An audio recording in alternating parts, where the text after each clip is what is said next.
So next up, Strange Days from the Doors.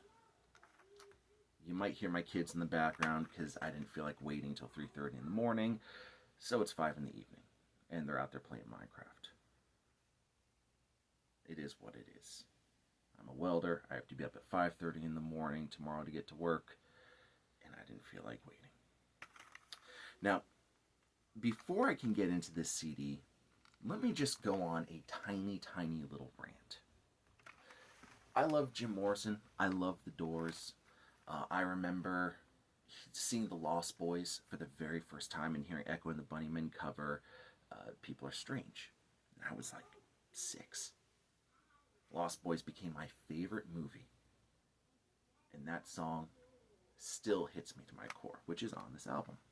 But from that point on, I always had a respect for Jim Morrison. And let's be honest, you can't like rock, you can't like metal without at least a respect for Jim Morrison.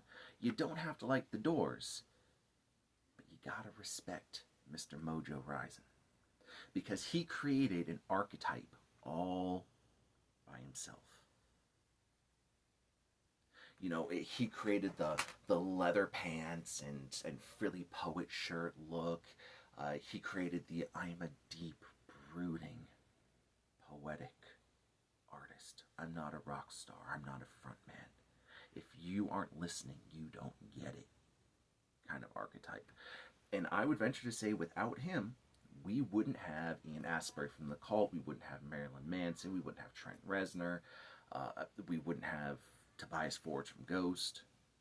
And so on. Billy Vallow from him. I mean, those guys, they base a lot of themselves off of the Jim Morrison archetype. Sure, there are other influences thrown in, but I mean, look at how they act, look at how they dress, look at how they talk, look at just, again, the whole, I'm not a front man, I'm an artist, I'm a poet. Even though half of my songs don't make sense, it's because you don't get it.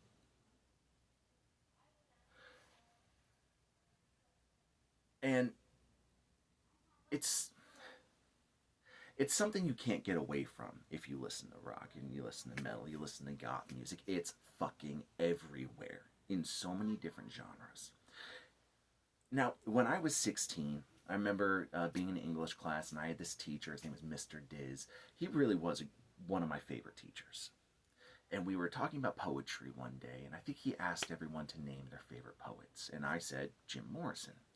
And he looks at me, and with one word, leaves me completely stunned. Just looks at me and goes, overrated, and walks away. And I couldn't believe that. Jim Morrison, you can't say Jim Morrison is overrated. Well, now I'm 35, and I've read their lyrics. Yeah, I hate to say it. When it comes to poetry, he really is overrated. Now, some of the songs on here, they are fantastic. Let me rephrase that. The songs on here are good. The lyrics, sometimes they're awesome. Moonlight Drive is beautiful. Love Me Two Times, which Morrison didn't even write the words to that, but it's a great fucking song. But there are a few on here that just, they're a product of their times. Horse Latitudes, it genuinely, it just feels like they got stoned and started doing some freeform shit. Number 10, the last song, When the Music's Over, it's like an 11-minute song, and I like the first Doors album. I think The End is a true rock masterpiece, but When the Music's Over, it feels like somebody told them to do that again, and so they tried. And you get it, the song is about being on the road. Half of these songs really feel like they're just about being on the road. But a 13-minute Doors song that comes naturally, beautiful. an 11-minute forced song from the Doors and the words make no fucking sense, I really could do without. But with that being said, those are small complaints.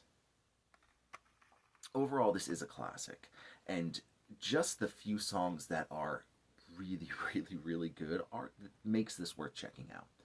And I think I picked this up for like $4 from a local thrift store, so really, it's absolutely worth it. And if you are able to get it for like anywhere from $4 to $6, $7, absolutely pick it up.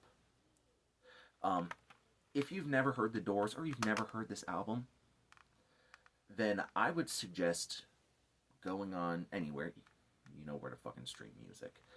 Check out Love Me Two Times, Moonlight Drive, People Are Strange. Love Me Two Times, that's such a great blues rock song. It's simple, it's catchy, and it sounds like the Doors just having a good time. There's no deep meaning to it. Supposedly, according to Ray Manzarek, he's the guy that wrote it. Well, it's either about multiple orgasms or it's about a soldier going off to war and leaving his love. Like, shut up. Love Me Two Times, you don't need some fucking deep meaning for that. You know what the song's about. And it's a good song. People Are Strange, oh my god. I would say People Are Strange is the first goth rock song. To this day, it's still, and we're talking 60 years later, it still has such a rainy day creepy vibe. And the way that Morrison just croons out those words. People are strange when you're a stranger. Faces look ugly. I mean, it's awesome. He's able to convey such emotion in that song because it's a feeling everyone has felt, being in a new place surrounded by people you don't know, and it just feels like all eyes are on you and you're trying to figure out what's going on. Moonlight Drive, I know I mentioned earlier, lyrically it's beautiful. It's just about going out on a date, being out with someone you care about. The song is really good. It's another kind of blues rock song.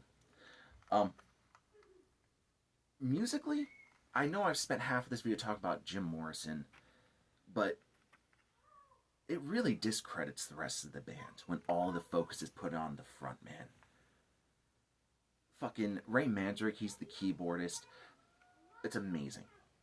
They got away without a bassist. There's a bassist on 2 songs on this. The rest of it was done by Ray Manzarek on his keyboard. And it's so interesting hearing that. Same with Robbie Krieger is an amazing blues guitarist, but one person who does not get enough credit at all.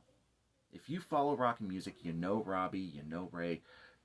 John Dinsmore is a very simple drummer. He doesn't have crazy fills going on other than when the music's over. But you can hear in his playing. He just every now and then throws like a little extra thing in. And it sounds so cool. And he's such a driving force in their music. Truly, he deserves more credit. Absolutely. As a drummer, as an artist, he deserves more. Now, normally I talk about the booklet and everything. I'll be honest. It's basic re-release of a record. You got this big giant front cover, and the inside, it's just basically lyrics. Then you got picture of the Doors, Morrison, Ray, Robbie, John. If you find it, check it out. It's good, but if it comes down to like this or the first Doors album, get the first Doors album. Keep local music alive, keep CD stores alive, keep physical media alive. Trust me, it feels good to own this when you can't find it anywhere else.